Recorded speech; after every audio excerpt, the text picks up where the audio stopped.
So a few months ago, I created this little piece of art. It was a very quick painting I did in one day, just to kill time and kind of flex my muscles. And now I'm turning it into a three-dimensional assemblage art box. I started making these little kind of creature boxes a few years ago, and haven't really had time to make another one. So this will be the first one I've done in probably about 2 or 3 years, or maybe longer. But I like making them. I get to flex a lot of different art muscles. So I get to do some sculpting, which, sorry about the poorly centered shot here. I'm getting used to having an overhead camera, so it's not great. It's really not. It gets better. But I like doing them because I get to sculpt, I get to kind of paint, I get to just lay things out in a nice way. I'm usually I put miniatures and other odds and ends. I kept this one pretty simple, but I was running low on sticks, so I need to go forage those. I went into my backyard looking. Usually we have some big trees around the house, so usually there's ton all over the ground, but my in-laws came to visit over the summer, and in their kindness they may have gotten rid of the majority of my crafting supplies. So I, out of desperation, was just wandering aimlessly around my backyard looking at mushrooms and weird trash that I have no idea where that came from, and walking around my house and just looking for a good stick. I just wanted a good stick. I guess I came out of it with 2 sticks that kind of worked, and a third that I didn't end up using, but we'll probably use for a different box. I know, riveting footage, isn't it? That was my cat, one of them. Okay, here I am with my sticks. I gotta cut them down, but first, let's work on those backgrounds, shall we? There's a whole story behind these little creatures. They kind of dwell in a realm between realms, and time is fleeting. Think the back rooms, but for fantasy woodland kind of elemental creatures. You know, they exist after humans, but when humans exist, and our world is constantly being yanked into their world, but it becomes very distorted when it does. So like it ages and decays elements of things that we created, and they kind of find those things and utilize them and kind of wonder what kind of creatures made this.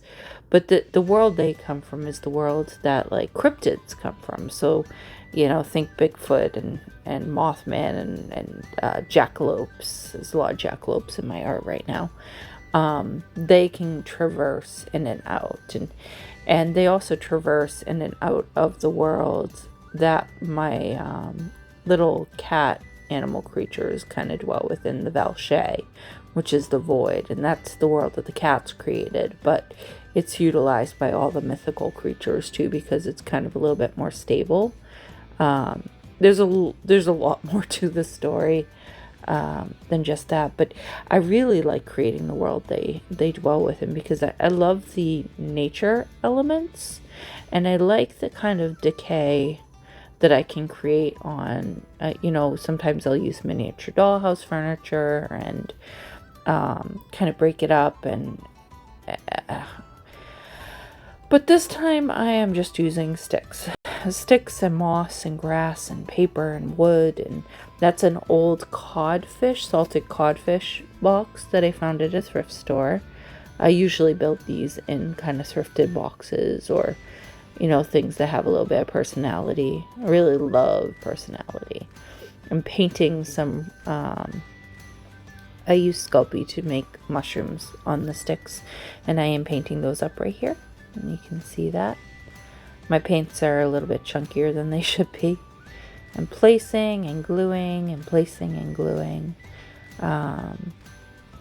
It's pretty cool. I was interrupted quite a bit while working on this, so there's a few different takes. I have a toddler, so my time is very much focused on him, and he'll always come first. But in some cases, like right here, I had to work fast because that glue, the Uhu glue, stuff's amazing, but it's messy and it gets tacky really quick. You saw my cat there for just a brief second. It smells really strong, but it works really, really, really well. I'm putting my moss in and just placing it and making sure that I like the placement of it and my sticks and lining those up in there, making sure everything's nice and firm. A few of the ones I made in the past of these, I'm dressing the bunny here, have been a little bit more delicate. I really wanted this one to be a lot more firm. Oh, painting more mushrooms. So I was constantly checking the stability, and I used quite a bit more adhesive than what I would normally use. I wanted to put a little magnet on the figure's feet and have it kind of be able to be removed and rotated and moved around the box, but it was not cooperating. So I ditched that idea. And I used a little stake, which so I could kind of stick it in and glue it so it would stay sort of firm. And that's me painting my mushrooms. Look at that. It's a red mushroom with many dots. Many, many, many dots. Jenny, any dots, many dots. Oh, this was nighttime. Nighttime Amanda gets a little beverage. That is one of my poor man's sangrias right there. It's red wine with a little bit of razzmatazz, melon liqueur, and seltzer. And stirred together. It's sometimes they add juice to it too. It depends.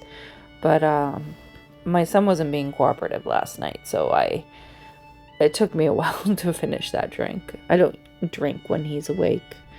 Usually, that's my nighttime special.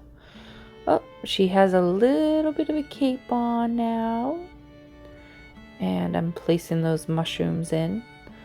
Gotta hold them. So the glue is great. It takes a couple of minutes before it's like okay to let go. It's used, I've seen it used by doll makers. I've seen it used by miniature builders. Again, it's super messy, and I am not like the neatest artist, as you can tell from my workspace.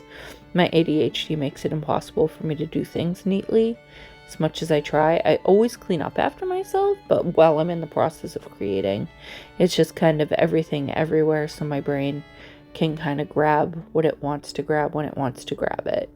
It's very kind of in the moment sort of creation, and that's kind of why I like these things. So it's a combination of all my skills, and I'm building something, and I just love the dimensionality of it. I love being able to kind of look back into those worlds and figuring out how each thing would fit into that space. It's so, there it is, it's all done. Yeah, I love how that came out. For sale now with the piece that inspired it, my job. And if you want more information, just contact me. All right, that is the end of this video. These are the photos, and I hope you all enjoyed my rambling with my slight lisp and rambling train of thought. Have a great one, and yeah, give me a like and a comment if you feel so inclined to do so. Happy arting, everyone.